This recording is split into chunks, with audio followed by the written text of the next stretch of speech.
my name is Huong. I'm 22 years old.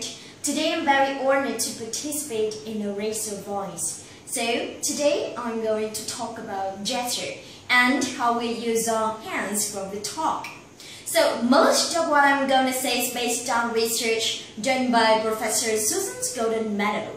She's written about her work in a book called Hearing Gesture, How Our Hands Help Us Think is on the book list. Now, Professor Golden Medal has spent a long time studying gesture, and by that I mean the kind of small, little hands and eye movements that we use when we talk. We usually don't even notice how we're using our hands when we talk, but try talking without hands.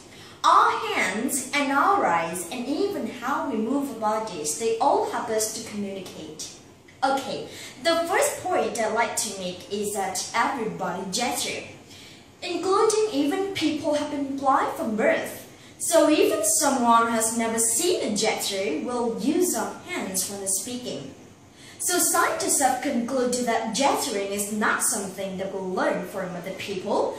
It's something that we do naturally and that we're born with. Now, gestures usually support what we're saying. For example, I might say, I'm going upstairs, and I might point upwards with my hands at the same time. And when we talk to each other, we're paying attention to gestures as well, even though we don't normally realize it.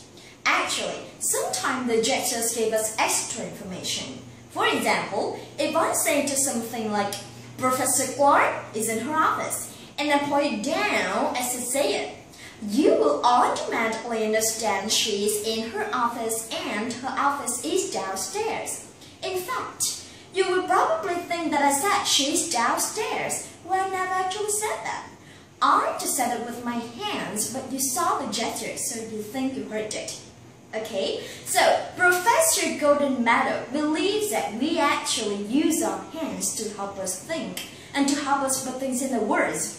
I'm sure you noticed that sometimes people use more gestures when they have difficulty with language. For example, when they're speaking a foreign language, or when they're explaining something complicated, or when they're describing a painting or something like that.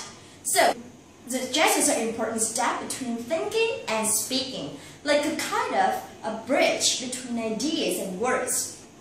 Let's summarize what I said so far. Firstly, everybody makes gestures. It seems to be an ability that we're born with. Second, gestures usually correspond to language. The gestures go with what the person is saying. When gestures don't match to language, that can indicate that someone is still working on a concept.